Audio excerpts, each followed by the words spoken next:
marché de l'investissement action pour 2022 à présent, avec François Jubin qui est à mes côtés en plateau, je le rappelle, le président de WiseAM. Bonjour François, ravi de vous retrouver en plateau pour évoquer donc les perspectives du marché action en 2022.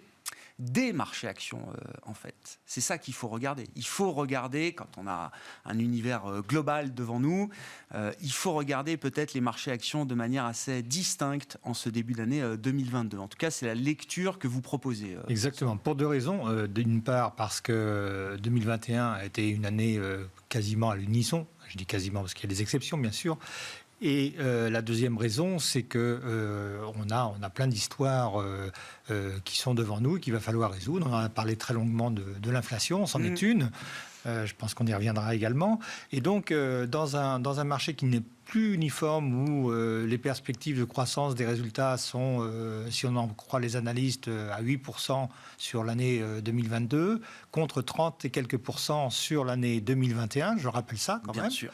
Eh bien, assez cohérent avec la performance des marchés actions développés. Finalement, oui, exactement. Exactement. Et donc, 8% de croissance des résultats avec des sujets qui peuvent être plus ou moins compliqués, eh bien, ça amène de la volatilité, ça amène des angles qu'il va falloir saisir. Il y aura plein de choses qui vont se passer. Voilà. Dans ces marchés actions, comment vous les distinguez effectivement? Parce que bon, on a eu des plus 20, plus 25, plus 30 sur les marchés actions des pays développés. On n'a pas eu tout à fait les mêmes histoires dans les marchés émergents et par exemple sur le marché chinois. Et puis au sein des marchés, on a vu aussi des dispersions très fortes, des fractures très fortes entre différents secteurs, différents styles d'action également, François. Oui, on a eu tout ça, effectivement. Et donc, aujourd'hui, on a cet angle chinois qui est un point important, ouais. À la fois pour l'investissement direct sur les actions chinoises, mais également sur les actions des pays développés qui sont elles-mêmes sensibles à ce qui se passe sur le marché chinois. Et ce qu'on peut dire, c'est que nous, aujourd'hui, c'est sans doute une de nos principales convictions, c'est effectivement ce qui se passe en Chine. Si on arrive à travailler sur cette croissance chinoise qui ralentit, mais finalement qui va rester autour de 5%, qui ne serait pas content avec 5% de croissance dans nos économies, eh bien, on a quelque chose qui est intéressant. Ça ne coûte pas très cher, les actions chinoises. Et puis, le risque est correctement rémunéré, parce que le risque chinois a peut-être monté. Alors, il y a la partie économique, la partie politique aussi. Il y a peut-être une couche de risque supplémentaire dans l'investissement en Chine. Mais vous dites, ce risque, désormais, on est correctement rémunéré pour le prendre? Nous, on le pense. Ouais. On regarde, si vous voulez, regardez ce qui s'est passé sur Evergrande. Regardez ce qui s'est passé sur l'ensemble des obligations high yield dans le marché chinois. Aujourd'hui, des titres comme Evergrande, ça vaut le coup du défaut. C'est 20, ça vaut 20. Voilà, 20 alors, ça dépend des jours. Ça va. Oui. Voilà. Mais tout simplement pour dire que tout ça, ça a été pris dans les prix. Donc tout ça, ça a été intégré par le marché. Donc aujourd'hui, il me semble que les mauvaises nouvelles, elles sont plus derrière nous que devant nous. Donc ça, c'est des raisons d'espérer. Voilà. Donc l'idée de la stratégie action, parce que 2022, en tout cas en ce début d'année, on reste pro-risque. On reste quand même pro-action dans les allocations. Regardez les obligations. D'abord, les obligations, c'est peut-être la première année depuis plus d'une décennie que nous avons une performance négative sur les obligations. Et ce n'est pas l'actualité du moment qui va nous amener à revenir sur les obligations d'État de la zone euro. Donc, rien que pour ça, il faut bien investir quelque part et les taux monétaires sont encore négatifs. Donc, les actions qui procurent 8% de croissance des résultats dans la tendance, finalement, ne sont pas un mauvais support. Voilà.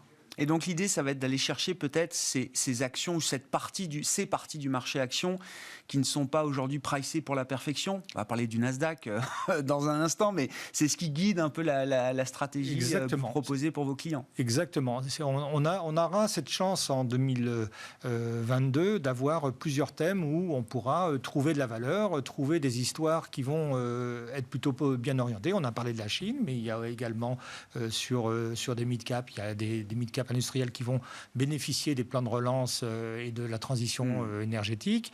Et, on a les valeurs bancaires qui, certes, elles ont bénéficié à plein de cet effet sur les taux d'intérêt, mais il ne faut pas prendre uniquement cet aspect-là. Il y a d'autres moteurs ? Il y a d'autres moteurs dans les valeurs bancaires. Elles se sont fortement restructurées au cours de la décennie passée.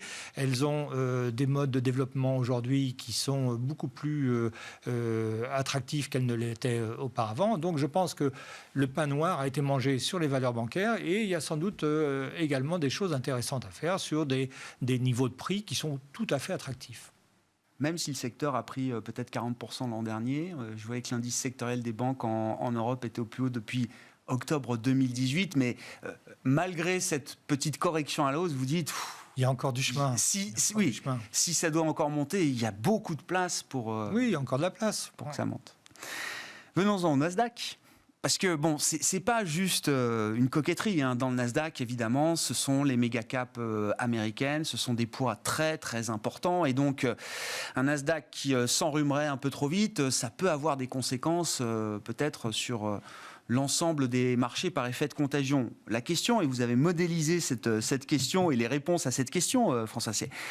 Jusqu'où le Nasdaq peut résister à la normalisation de la politique monétaire aux États-Unis ? On en discutait juste avant avec Jim Wack. Et on voit d'ailleurs que le resserrement monétaire américain pourrait être plus dur encore que ce qu'on imaginait. Le Nasdaq a perdu 3 à 4% là, sur cette première semaine de bourse en 2022, ce qui évidemment n'est rien. Ça reste anecdotique à ce stade. Jusqu'où le Nasdaq peut encaisser la normalisation de la Fed. Alors voilà, donc en fait on ne peut pas y répondre, ça sera trop facile bien entendu. Ce qu'on peut faire, c'est essayer d'opposer, un peu comme dans le jeu du tir à la corde. C'est-à-dire que d'un côté, vous avez les ventes qui sont quand même très bien orientées sur toutes ces valeurs-là, donc elles tirent dans le bon sens les valeurs du Nasdaq, et puis...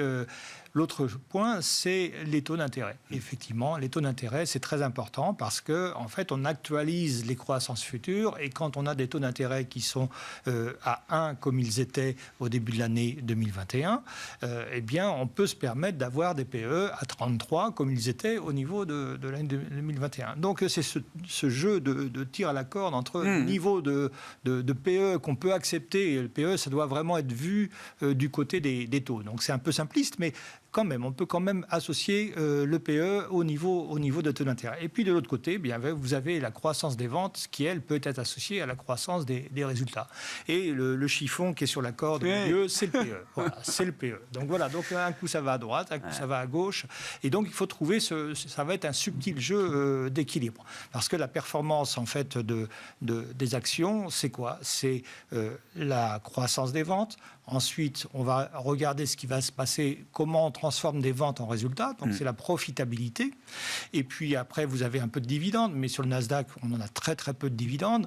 Et puis, après, il y a le prix que le marché est prêt à payer pour tout cet objet économique qui est quand même très valeureux. Il faut rappeler qu'on est quand même sur des visions longues, très, très bénéfiques. Oui, avec des PE très élevés. Ce qu'il faut comprendre, c'est que le marché est prêt à acheter la croissance de plusieurs années, voire plusieurs dizaines d'années parfois. Faut pas être non, mais sur plusieurs années en tout cas. Alors on va donner quelques chiffres quand même. Donc on a commencé l'année 21 avec un PE à 33, des taux qui étaient à 1. Donc l'inverse de 33, ça fait un rendement des bénéfices de l'ordre de 3% sur le Nasdaq. Donc de là, on dit, finalement, les taux étaient à 1, le rendement des bénéfices à 3, donc il y a une prime de risque qui est demandée, qui est de l'ordre de 2%. Aujourd'hui, à la fin de l'année, nous sommes redescendus à 30. Malgré la forte hausse des prix sur le Nasdaq, on est redescendu à 30. Donc ça veut dire quoi ? Ça veut dire que, on a eu une croissance des résultats supérieure. Et donc ça veut dire quoi ? Aussi au niveau du rendement de la prime de risque, ça nous fait un 3,33 pour bien faire nos calculs sur le rendement des bénéfices avec des taux qui sont revenus à 1,50. C'est ça. D'accord, 1,50. Et ainsi de suite, on peut calculer. Aujourd'hui, on est à 28. Si on prend 28 sur des taux à 1,70. Alors après, on va pousser l'exercice un peu plus loin. Ça devient prospectif là. Alors 2,50. 2,50. Vous imaginez, on est à 1,70, on va jusqu'à 2,50 sur les 10 ans américains.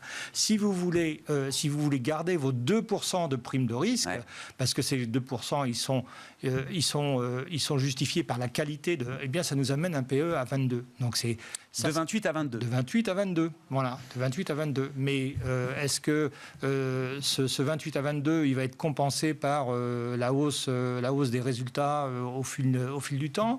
Est-ce que finalement, on va se limiter à 2 de 25? C'est toute la question auquel il va falloir répondre. Donc, il y aura certainement de la volatilité sur des valeurs de croissance comme ça, parce qu'à un moment donné, lorsque les taux vont monter, c'est ça qui justifie la prise de bénéfices qu'il y a sur le Nasdaq. Et non pas le fait que les marchés ont trop monté. Souvent, c'est une question que les clients nous posent. Les marchés ont trop monté, c'est une bulle. Non, ce n'est pas une bulle. C'est simplement qu'il y a des conditions économiques qui sont en train de changer et que la croissance des résultats, ça se fait sur le long terme. Et donc, peut-être qu'on aura aussi une réduction de la prime de risque. Donc, peut-être qu'on aura aussi davantage de croissance au niveau des résultats. Donc, vraisemblablement, un peu de volatilité sur ces valeurs de croissance, mais également des points d'entrée qui vont apparaître. Mais oui. Et ça va être tout l'exercice. Des opportunités. Ça va être tout l'exercice d'une année comme 2022, d'avoir des thématiques qui vont se relier les unes après les autres en fonction de. Un coup, ça va être peut-être les problématiques liées au Covid, notamment le confinement qu'on pourrait avoir, les problématiques de confinement en Chine, par exemple, qui peut être un sujet également. Donc, on a plusieurs sujets comme ça qui vont nous animer et qui vont nous permettre justement d'aller chercher les meilleures thématiques. Merci beaucoup François pour cet éclairage et cet exercice de modélisation du Nasdaq versus, du prix du Nasdaq, de la valeur du Nasdaq versus l'idée d'une remontée des taux américains. François Jubin qui est à mes côtés en plateau pour cette demi-heure de Smart Bourse à la mi-journée, le président de Wise AM. On se retrouve ce soir évidemment en direct à 17h sur Bismart.